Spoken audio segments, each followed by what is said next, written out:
2021 சட்டமன்ற தேர்தல் அப்போதைய எதிர்க்கட்சி தலைவர் இப்போதைய முதலமைச்சர் மு.க. ஸ்டாலின் அவர்கள் ஜோலார்பேட்டை ரயில் நிலையம் அருகில தேர்தல் பிரச்சாரம் மேற்கொள்றாரு. அப்ப கிட்டத்தட்ட ஒரு 45 நிமிஷம் பேசுறாரு. மார்ச் மாசம் 27 நினைக்கிறேன் தேதி. அப்ப ஒரு 14 வாக்குறுதிகளை கொடுக்கிறாரு. மீண்டும் திமுக, அதாவது திமுக ஆட்சி தான் வரக்கூடிய தேர்தலில் வெற்றி பெறும். வெற்றி பெற்றால் திருப்பத்தூர் மாவட்டத்துக்கு இந்த வாக்குறுதியெல்லாம் நான் கொடுக்கிறேன், நீங்க ஓட்டு எங்களுக்கு போடுவீங்களான்னு சத்தியம் பண்ணுங்க அப்படின்னு சொல்லி அங்க இருக்கக்கூடிய வேட்பாளர்களாம் அறிமுகம் செய்து வைத்துட்டு அவர் பேசுறாரு. குறிப்பா திருப்பத்தூர்ல government medical college, polytechnic college கொண்டு வருவோம் அப்படின்னு சொல்லி சொன்னாங்க. செய்யவே இல்லையே சார். திருப்பத்தூர்ல பொன்னேரி அடியில ஏலகிரி மலை அடிவாரத்தில் அரசு மருத்துவக் கல்லூரி அமைப்பதற்கான நடவடிக்கைகள் தொடர்ந்து நடைபெற்றிருக்கிறது உங்களுக்கு நல்லாவே தெரியும். திருப்பத்தூர் மாவட்டத்துக்கு உட்பட்ட பச்சூர் பகுதியில் அரசு கலைக்கல்லூரி தொடங்கப்பட்டு செயல்பாட்டுக்கு வந்திருக்குது இந்த ஆண்டு. அது மட்டும் இல்லாம பாலிடெக்னிக் ஒன்று புதுசா அங்க ஓபன் பண்ணிருக்காங்க இந்த ஆண்டு.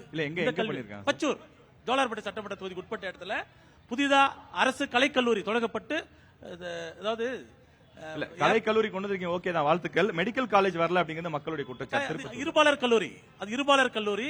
அது அங்க வெறும் ஆண் பெண் பேதம் இருக்கக்கூடாது, சமத்துவம் இருக்கணும் ஒரு எண்ணத்தோடவே இருபாலர் படிக்கக்கூடிய ஒரு கல்லூரியை பச்சூர்ல தொடங்கி. இல்ல சார், மருத்துவ கல்லூரி நான் கேட்டது. மருத்துவ கல்லூரிக்கான இடங்கள் தேர்வு செய்யப்பட்டு கொண்டிருக்கிறது என்பது தாங்கள் அறிந்தது. 2021 மார்ச்ல சொன்னோம், இப்ப 2026 மார்ச்சே வந்துருச்சு. மருத்துவ கல்லூரி 5 வருஷமா நம்ம இடமே தேர்ந்துட்டு இருக்கோமா? கண்டிப்பாக அதுல நிறைய ப்ரொசீஜர்ஸ் இருக்குது. ஒரு கல்லூரி தொடங்கப்படும் என்பது சொன்னால் உங்களுக்கு எல்லாமே நல்லா தெரியும். நிறைய ப்ரொசீஜர்ஸ் இருக்குது. அதுல கல்லூரி அரசு மருத்துவமனைகளை விரிவாக்கம் பண்ணி இருக்கிறாங்க. அரசு மருத்துவமனைகள் எல்லாம் ஆம்பூர், வாணியம்பாடி, திருப்பத்தூர் எல்லாமே முன்ன சிகிச்சை வேணும். எல்லாம் வேலூர் போனாங்க, தருமபுரிக்கு போயிருந்தாங்க. இப்ப எல்லாமே திருப்பத்தூர்லயே மொத்த சிகிச்சையும் பெற அளவுக்கு இன்ஃப்ராஸ்ட்ரக்சர்ஸ் எல்லாம் டெவலப் பண்ணிருக்கிறோம். சைமல்டேனியஸா வரும். சரி, வெளியே போறோம் சார், ரொம்ப வெளியே போறோம். மாம்பழக்கூழ் தொழிற்சாலை ஒண்ணு இங்க கொண்டு வரப்படும் சொன்னாங்க. ஆனா அதுக்கு எந்த நடவடிக்கை எடுத்த மாதிரி தெரியல. மாம்பழக்கூழ் தொழிற்சாலை கிருஷ்ணகிரி பக்கத்து மாவட்டமான கிருஷ்ணகிரியில் அதிக விளைச்சல் இருக்கிறதுனால அங்க அந்த திட்டத்தை இடம்பெயர்ந்து அங்குக்கான பணிகள் தொடங்கப்பட்டிருக்குது.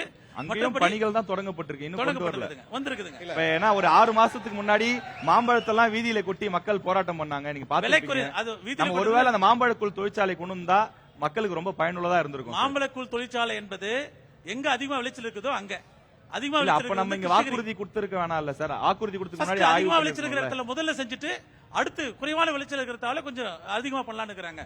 இப்ப நீங்க சொல்றீங்க இந்த தொழிற்பேட்டை தோல் தொழிற்சாலை அதிகமா இருக்குது.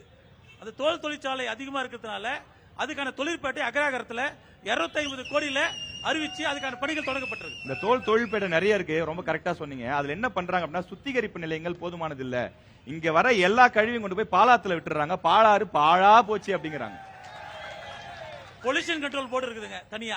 பொல்யூஷன் கண்ட்ரோல் அது நம்ம அரசு கண்ட்ரோல்ல தான் இருக்கு. அந்த பொல்யூஷன் போர்டு கட்டணம் தான் ப்ளீஸ் ப்ளீஸ் அந்த போர்டு வாய்ப்பு வரும், நீங்க நோட் பண்ணி வச்சுக்கோங்க. பொல்யூஷன் கண்ட்ரோல் போர்டு நல்லா தெரியும், நம்ம நண்பர்களுக்கு தெரியும். குறுக்கள் வந்தாரு, இருந்தாலும் சொல்றேன். இங்க ட்ரை யூனிட், வெட் யூனிட் 2 இருக்குதுங்க. ட்ரை யூனிட் தான் நடைமுறைக்கு வந்தாச்சு. வெட் யூனிட் வெறும் ரொம்ப ஷோக்கிங் சொல்லுங்க, எல்லாருக்கும் இந்த வார்த்தை தெரியும். அது செய்யக்கூடிய தொழிற்சாலைகள் மட்டும் தான் இங்க இருக்குது. அதுக்கு தனியா அவங்க எவ்வளவு யூனிட் ஒருத்தருக்கும் ஷேர் இருக்குதுன்ற அளவுக்கு அவங்களுக்கான தண்ணி இன்புட் அவுட்புட் எல்லாம் எடுத்து பொல்யூஷன் கண்ட்ரோல் போர்டுல தனியா ஆபீஸ் வச்சு ஆம்பூர்ல தனியா இருக்குதுங்க. இந்த வாணிபால வளையாம்பட்டு பகுதியில தனியா இருக்கு.